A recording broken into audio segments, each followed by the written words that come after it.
ഈ രാജ്യത്തെ ഒരു പൗരൻ എന്നുള്ള രീതിയിൽ ജീവിക്കാനുള്ള സ്വാതന്ത്ര്യവും ജീവിക്കാനുള്ള അധികാരവും ജീവിക്കാനുള്ള ആത്മധൈര്യവും നമ്മെ സംബന്ധിച്ച് എപ്പോഴും ലഭിച്ചുകൊണ്ടിരിക്കുന്ന പ്രധാനപ്പെട്ട കാരണം ഈ രാജ്യത്തിന്റെ ഭരണഘടനയാണ്. ആ ഭരണഘടനയിൽ അധിഷ്ഠിതമായിട്ടുള്ള ജനാധിപത്യത്തിലും സോഷ്യലിസത്തിലും മതേതരത്വത്തിലുമെല്ലാം ഊന്നിയിട്ടുള്ള ഒരു ഭരണ സംവിധാനമാണ് ഇന്ത്യയിൽ നിലനിൽക്കുന്നത്. അതിന് പകരമായി ഇപ്പോൾ നമ്മൾ ഇന്ത്യയിൽ കണ്ടുകൊണ്ടിരിക്കുന്നത് അപകടകരമായിട്ടുള്ള ഒരു ജനാധിപത്യ ധ്വംസനത്തിന്റെ വഴികളാണ്. ഗോകുലം ഗോപാലിന്റെ ഓഫീസിൽ എൻഫോഴ്സ്മെന്റ് ഡയറക്ടറേറ്റ് ഒരു റെയ്ഡ് നടത്തുക എന്നുള്ളതിൽ ഒരു പുത്തരിയുമില്ല. പക്ഷേ എൻഫോഴ്സ്മെന്റ് ഡയറക്ടറേറ്റ് അദ്ദേഹത്തിന്റെ വസതിയിലേക്ക് എത്തിയിരിക്കുന്ന സമയം, റെയ്ഡിനായി തെരഞ്ഞെടുത്തിരിക്കുന്ന ഒരു സമയം എന്ന് പറയുന്നത് അനിയന്ത്രിതമായിട്ടുള്ള ഭീഷണിയുടെ സ്വരം തന്നെയാണ്.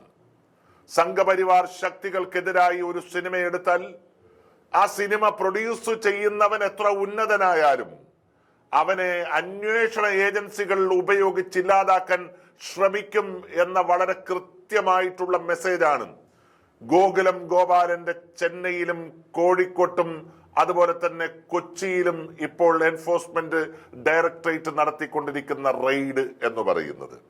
ഈ എൻഫോഴ്സ്മെന്റ് ഡയറക്ടറേറ്റ് ആണ് ഒരു ഘട്ടത്തിൽ രാഹുൽ ഗാന്ധിയെയും പ്രിയങ്ക ഗാന്ധിയെയും വിളിച്ചു വരുത്തി മണിക്കൂറുകളോളം ചോദ്യം ചെയ്ത് ഇന്ത്യൻ നാഷണൽ കോൺഗ്രസിനെ തന്നെ ഇല്ലാതാക്കുന്ന പ്രവർത്തനങ്ങൾക്ക് നായകത്വം നൽകാൻ ശ്രമിച്ചത്. അവിടെ പരാജയപ്പെട്ടു. എൻഫോഴ്സ്മെന്റ് ഡയറക്ടറേറ്റ് പല സ്ഥലങ്ങളിലും പരാജയപ്പെട്ടുകൊണ്ടിരിക്കുന്നു. അവർ നടത്തുന്ന നീക്കങ്ങളെല്ലാം ഭാരതീയ ജനതാ പാർട്ടിക്ക് രാഷ്ട്രീയപരമായി പിന്തുണ നൽകുന്ന ഒന്നാണ് എന്ന രീതിയിലേക്ക് വ്യാഖ്യാനങ്ങൾ വളരെ സജീവമായി വന്നുകൊണ്ടിരിക്കുകയാണ്. നോക്കൂ, ഒരു രാജ്യത്തിന്റെ ഏറ്റവും പ്രധാനപ്പെട്ട അന്വേഷണ ഏജൻസികൾ, ഭരണഘടനാ സ്ഥാപനങ്ങൾ ഇതെല്ലാം ഉപയോഗിച്ച് ഒരു സർക്കാർ അവരുടെ രാഷ്ട്രീയ പ്രവർത്തനം ശക്തമാക്കാനും അവരുടെ ഭരണ സംവിധാനത്തെ നിലനിർത്താനും അവർക്ക് പ്രതികാരം തോന്നുന്ന ആളുകളോട് പ്രതികാരം ചെയ്യാനും ഉപയോഗിക്കുന്നു എന്ന് പറഞ്ഞാൽ ഇന്ത്യയും പാകിസ്ഥാനും തമ്മിൽ എന്താണ് വ്യത്യാസം എന്ന് ചോദിക്കേണ്ടി വരും. നമ്മൾ പാകിസ്ഥാനിൽ തുടർച്ചയായി കണ്ടുകൊണ്ടിരിക്കുന്നതാണ്. രാജ്യവിരുദ്ധമായ പ്രവർത്തനങ്ങൾ ഭരണകൂടം തന്നെ നടത്തി രാജ്യത്തെ തകർക്കുന്ന ശൈലി, അതുപോലെ തന്നെ വ്യത്യസ്ത രാഷ്ട്രീയ നിലപാടുള്ള ആളുകളെ ജയിലിൽ അടക്കുക, അവർ ജയിലിൽ നിന്ന് പുറത്തു വന്നതിന് ശേഷം മറ്റു രാഷ്ട്രീയ പാർട്ടിയുടെ ആളുകളെ ജയിലിൽ അടക്കുക എന്ന് പറയുന്ന ഒരു താൻ തോന്നി ശൈലി പാകിസ്ഥാൻ എന്ന് പറയുന്ന രാജ്യത്തെ മുച്ചൂടും മുട്ടിച്ചിരിക്കുന്നു. ആ ശൈലിയിലേക്കാണോ ഇന്ത്യ, നരേന്ദ്രമോദിയുടെ ഇന്ത്യ ഇപ്പോൾ കടന്നുപോയിക്കൊണ്ടിരിക്കുന്നത് എന്ന് സംശയിക്കുകയാണ്.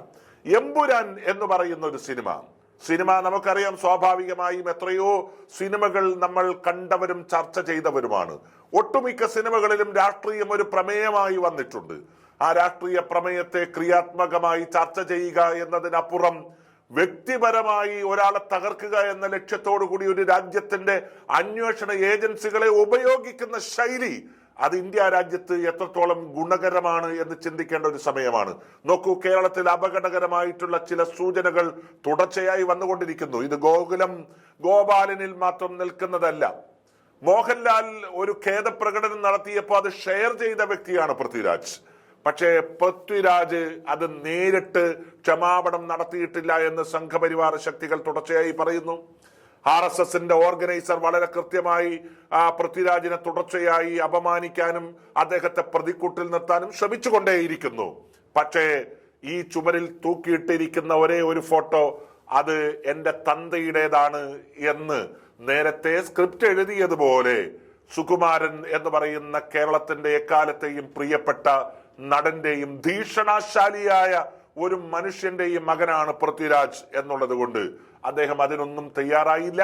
അദ്ദേഹത്തിലേക്കും ഒരുപക്ഷെ എൻഫോഴ്സ്മെന്റ് ഡയറക്ടറേറ്റ് നീങ്ങുന്ന കാഴ്ച നമ്മൾ കാണുകയാണ്. അപകടകരമായ ഒരു സ്ഥിതിവിശേഷം കേരളത്തെ വരുതിയിൽ നിർത്തി അധികാരത്തിലേക്ക് എത്താൻ ഭാരതീയ ജനതാ പാർട്ടി രാജീവ് ചന്ദ്രശേഖരനിലൂടെ സുരേഷ് ഗോപിയിലൂടെ ശ്രമിക്കുന്നു എന്നുള്ളതിന്റെ ഏറ്റവും ഒടുവിലത്തെ പ്രധാനപ്പെട്ട സൂചനയാണ് ഗോകുലത്തിൽ ഇന്ന് നമ്മൾ കാണുന്ന എൻഫോഴ്സ്മെന്റ് ഡയറക്ടറേറ്റിന്റെ റെയ്ഡ്.